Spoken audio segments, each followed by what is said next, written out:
ఆంధ్ర తెలంగాణలో తక్కువ ఫీజులతో high quality results ఇస్తున్న ఏకైక సంస్థ తిరుమల్ ఐఏఎస్ ఇన్స్టిట్యూట్. తెలంగాణ మంత్రి కొండ సురేఖ చేసిన వ్యాఖ్యలు ఇటు ఇండస్ట్రీలోనూ అటు రాజకీయాల్లోనూ తీవ్ర దుమారాన్ని రేపుతున్నాయి.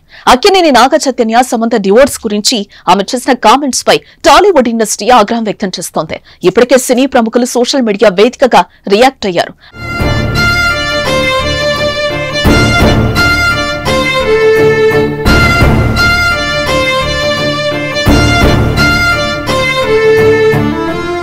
అటు ప్రతిపక్ష నేతలు సైతం కొండ వ్యాఖ్యలకు కౌంటర్ ఇచ్చారు. ఓ మహిళ అయ్యుండి గౌరవప్రదమైన వృత్తిలో ఉండి సాటి మహిళపై ఇలాంటి వ్యాఖ్యలు చేయడం సరికాదంటూ గట్టిగానే స్పందించారు.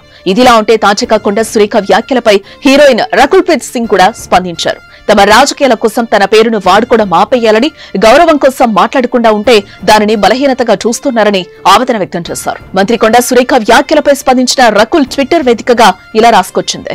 తెలుగు చలనచిత్ర పరిశ్రమ దాని సృజనాత్మకత, వృత్తి నైపుణ్యానికి ప్రపంచవ్యాప్తంగా ప్రసిద్ధి చెందింది. ఈ అందమైన పరిశ్రమలో గొప్ప ప్రయాణం చేశాను. ఇప్పటికీ ఇండస్ట్రీతో చాలా కనెక్ట్ అయి ఉన్నాను.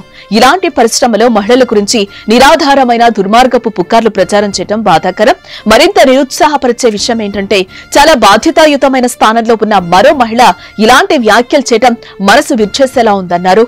గౌరవం కోసం మనం మౌనంగా ఉండటాన్ని ఎంచుకుంటాం, కానీ అది మన బలహీనతగా తప్పుగా భావిస్తున్నారు. నేను పూర్తిగా రాజకీయ వ్యతిరేకిని. నాకు ఏ వ్యక్తి లేదా రాజకీయ పార్టీతో సంబంధం లేదు. నా పేరును ఇలా హానికరమైన రీతిలో ఉపయోగించడం మానేయమని కోరుతున్నాను. రాజకీయ మైలేజీ కోసం ఇలాంటి ఆరోపణలు చేయడం మానేయండి. ఆర్టిస్టులను ఈ రాజకీయాల నుంచి దూరంగా ఉంచాలి. రాజకీయ విమర్శలు, న్యూస్ హెడ్లైన్స్ కోసం అర్థం లేని కథల్లో మా పేర్లు వాడుకోవడం మానేయండి అంటూ రకుల్ ప్రీత్ సింగ్ ట్వీట్ చేసింది.